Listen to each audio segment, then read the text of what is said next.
नमो भगवते तस्मै कृष्णायाद्भुतकर्मणे रूपनाम विविधेन जगत कीर्तियो यतः सच्चिदानन्दरूपाय विश्वोत्पत्त्यादिहेतवे तापत्रय विनाशाय श्री कृष्णाय वयं नुमः।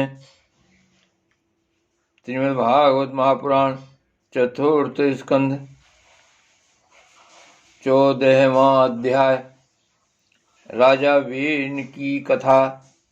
श्री मैत्री जी कहते हैं, वीरवर विदुर जी, सभी लोगों की कुशल चाहने वाले भृगु आदि मुनियों ने देखा कि अंग के चले जाने से अब पृथ्वी की रक्षा करने वाला कोई नहीं रह गया है। सब लोग पशुओं के समान उच्छृंखल होते जा रहे हैं। तब उन्होंने माता सुनीता की सम्मति से मंत्रियों के सहमत न होने पर भी वेन को भूमंडल के राजपद पर अभिषिक्त कर दिया। वेन बड़ा कठोर शासक था। जब चोर डाकुओं ने सुना कि वही राज सिंहासन पर बैठा है, तब सर्प से डरे हुए चूहों के समान वे सब तुरंत ही जहां तहां छिप गए। राज्यासन पाने पर वेन 8 लोकपालों की ऐश्वर्य काल के कारण उन्मत्त हो गया और अभिमान बस अपने को ही सबसे बड़ा मानकर महापुरुषों का अपमान करने लगा। वह ऐश्वर्य मद से अंधा हो रथ पर चढ़कर निरंकुश गजराज के समान पृथ्वी और आकाश को कांपता हुआ वह ऐश्वर्य मद से अंधा हो रथ पर चढ़कर निरंकुश गज के समान पृथ्वी और आकाश को कांपाता हुआ सर्वत्र विचरने लगा। कोई भी द्विजातीय वर्ण का पुरुष कभी किसी प्रकार का यज्ञ दान और हवन न करे। अपने राज्य में यह ढिंढोरा पिटवाकर उसने सारे धर्म कर्म बंद करवा दिए। दुष्ट वेन का ऐसा अत्याचार देख सारे ऋषि मुनि एकत्र हुए और संसार पर संकट आया समझकर करुणावश आपस में कहने लगे, अहो, जैसे दोनों वो जलते हुए लकड़ी के बीच में रहने वाले चींटी आदि जीव महान संकट में पड़ जाते हैं, वैसे ही इस समय सारी प्रजा एक ओर राजा के और दूसरी ओर चोर डाकुओं के अत्याचार से महान संकट में पड़ रही है। हमने अराजकता के भय से ही अयोग्य होने पर भी वेन को राजा बनाया था, किंतु अब उससे भी प्रजा को भय हो गया। ऐसी अवस्था में प्रजा को किस प्रकार सुख शांति मिल सकती है। सुनीता की कोख से उत्पन्न हुआ यह वेन स्वभाव से ही दुष्ट है, परंतु सांप को दूध पिलाने के समान इसको पालने वालों के लिए अनर्थ का कारण हो गया। हमने इसे प्रजा की रक्षा करने के लिए नियुक्त किया था। यह आज उसी को नष्ट करने पर तुला हुआ है। इतना सब होने पर भी हमें इसे समझाना अवश्य चाहिए। ऐसा करने से इसके किए हुए पाप हमें स्पर्श नहीं करेंगे। हमने जानबूझकर दुराचारी वेन को राजा बनाया था, किंतु यदि समझाने पर भी यह हमारी बात नहीं मानेगा तो लोक के धिक्कार से दग्ध हुए इस दुष्ट को हम अपने तेज से भस्म कर देंगे। ऐसा विचार करके मुनि लोग वेन के पास गए और अपने क्रोध को छिपाकर उसे प्रिय वचनों से समझाते हुए इस प्रकार कहने लगे। मुनियों ने कहा, राजन, हम आपसे जो बात कहते हैं उस पर ध्यान दीजिए। इससे आपकी आयु, श्री, बल और कीर्ति की वृद्धि होगी। तात, यदि मनुष्य मन, वाणी, शरीर और बुद्धि से धर्म का आचरण करे तो उसे स्वर्ग आदि शोक रहित लोगों की प्राप्ति होती है। यदि उसका निष्काम भाव हो तब तो वही धर्म उसे अनंत मोक्ष पद पर पहुंचा देता है। इसलिए वीरवर, प्रजा का कल्याण रूप वह धर्म आपके कारण नष्ट नहीं होना चाहिए। धर्म के नष्ट होने से प्रजा भी ऐश्वर्य से च्युत हो जाता है। धर्म के नष्ट होने से राजा भी ऐश्वर्य से चयित हो जाता है। जो राजा दुष्ट मंत्री और चोर आदि से अपनी प्रजा की रक्षा करते हुए न्यायानुकूल कर लेता है, वह इस लोक में और परलोक में दोनों जगह सुख पाता है। जिसके राज्य अथवा नगर में वर्णाश्रम धर्मों का पालन करने वाले पुरुष स्वधर्म पालन के द्वारा भगवान यज्ञ पुरुष की आराधना करते हैं, महाभाग अपनी आज्ञा का पालन करने वाले उस राजा से भगवान प्रसन्न होते हैं। उस राजा से भगवान प्रसन्न रहते हैं क्योंकि वे ही सारे विश्व की आत्मा अथवा संपूर्ण भूतों के रक्षक हैं। भगवान ब्रह्मादि जगदीश्वरों के भी ईश्वर हैं। उनके प्रसन्न होने पर कोई भी वस्तु दुर्लभ नहीं रह जाती। तभी तो इंद्रादि लोकपालों के सहित समस्त लोक उन्हें बड़े आदर से पूजा हार समर्पण करते हैं। आदर से इसीलिए तभी तो इंद्रादि लोकपालों के सहित समस्त लोक उन्हें बड़े आदर से पूजोपहार समर्पण करते हैं। राजन, भगवान श्री हरि समस्त लोकपाल और यज्ञों के नियंता हैं। वे वेद त्रयी रूप, द्रव्य रूप और तपः स्वरूप हैं।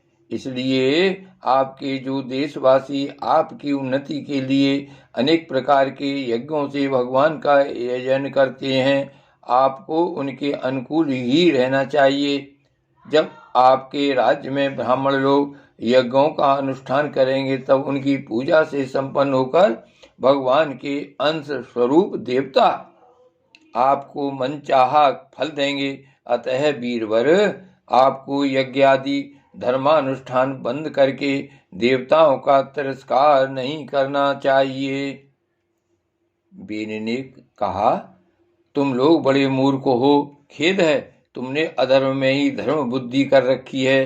तभी तो तुम जीविका देने वाले मुझ साक्षात पति को छोड़कर किसी दूसरे जार पति की उपासना करते हो। जो लोग मूर्खतावश राजा रूप परमेश्वर का अनादर करते हैं, उन्हें न तो इस लोक में सुख मिलता है और न परलोक में ही। अरे, जिसमें तुम लोगों की इतनी भक्ति है वह यज्ञ पुरुष है कौन? यह तो ऐसी ही बात हुई जैसे कुलटा स्त्रियां अपने विवाहित पति से प्रेम न करके किसी पर पुरुष में आसक्त हो जाएं। विष्णु, ब्रह्मा, महादेव, इंद्र, वायु, यम, सूर्य, मेघ, कुबेर, चंद्रमा, पृथ्वी, अग्नि और वरुण तथा इनके अतिरिक्त जो दूसरे वर और शाप देने में समर्थ देवता हैं, वे सब के सब राजा के शरीर में रहते हैं। इसलिए राजा सर्वदेवमय है और देवता उसके अंश मात्र हैं। इसलिए ब्राह्मणों, तुम मत सरता छोड़कर अपने सभी कर्मों द्वारा एक मेरा ही पूजन करो और मुझी को बलि समर्पण करो। भला मेरे सिवा और कौन अग्र पूजा का अधिकारी हो सकता है? श्री मैत्री जी कहते हैं, इस प्रकार विपरीत बुद्धि होने के कारण वह अत्यंत पापी और कुमार्गामी हो गया था। उसका पूर्ण क्षीण हो चुका था। इसलिए मुनियों के बहुत विनय पूर्वक प्रार्थना करने पर भी उसने उनकी बात पर ध्यान न दिया। कल्याण रूप विदुर जी, अपने को बड़ा बुद्धिमान समझने वाले बैन ने जब उन मुनियों का इस प्रकार अपमान किया तब अपनी मांग को व्यर्थ हुई देख वे उस पर अत्यंत कुपित हो गए। मार डालो, इस स्वभाव से ही दुष्ट पापी को मार डालो। यह यदि जीता रह गया तो कुछ ही दिनों में संसार को अवश्य भस्म कर डालेगा।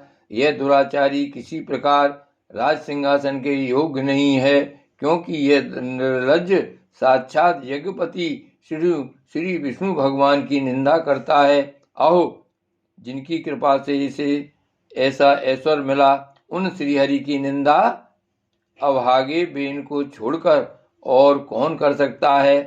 इस प्रकार अपने छिपे हुए क्रोध को प्रकट कर उन्होंने उसे मारने का निश्चय कर लिया। वह तो भगवान की निंदा करने के कारण पहले ही मर चुका था। इसलिए केवल हुंकारों से ही उन्होंने उसका काम तमाम कर दिया। जब मुनिगण अपने अपने आश्रमों को चले गए तब इधर वेन की शोकाकुला माता सुनीता मंत्रादि के बल से तथा अन्य युक्तियों से अपने पुत्र के शव की रक्षा करने लगी। एक दिन वे मुनिगण सरस्वती के पवित्र जल में स्नान कर अग्निहोत्र से निवृत्त हो नदी के तीर पर बैठे हुए हरि चर्चा कर रहे थे। उन दोनों लोकों में आतंक फैलाने वाले बहुत से उपद्रव होते देखकर वे आपस में कहने लगे, आजकल पृथ्वी का कोई रक्षक नहीं है, इसलिए चोर डाकुओं के कारण उसका कुछ अमंगल तो नहीं होने वाला है। ऋषि लोग ऐसा विचार कर ही रहे थे कि उन्होंने सब दिशाओं में धावा बोलने वाले चोरों और डाकुओं के कारण उठी हुई बड़ी भारी धूल देखी। देखते ही वे समझ गए कि राजा बेन के मर जाने के कारण देश में अराजकता फैल गई है, राज्य शक्तिहीन हो गया है और चोर डाकू बढ़ गए हैं। यह सारा उपद्रव लोगों का धन लूटने वाले तथा एक दूसरे के खून के प्यासे लुटेरों का ही है।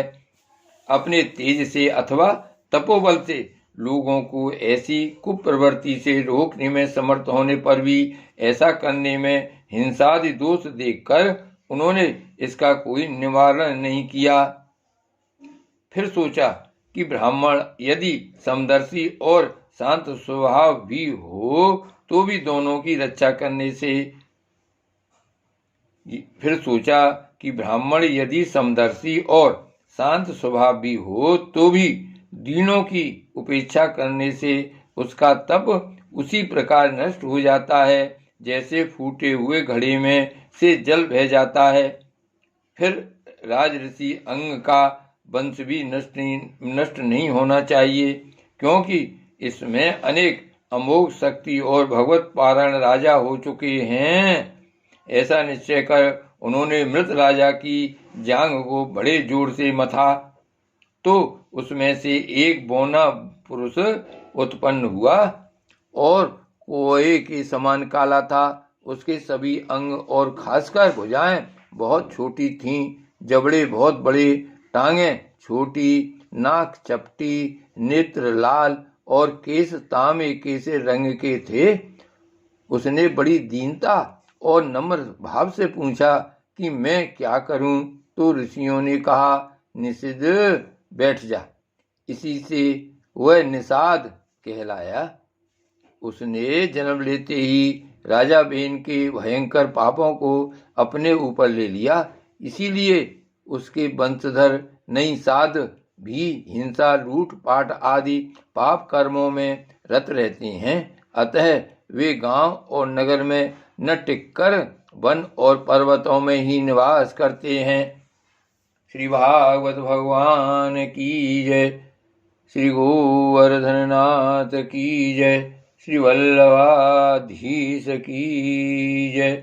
श्याम स्वरूप श्री यमुने महारानी की जय।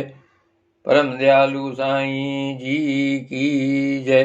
श्री गोकुलनाथ की जय। जय जय श्री गोकुलेश, जय जय श्री गोकुलेश।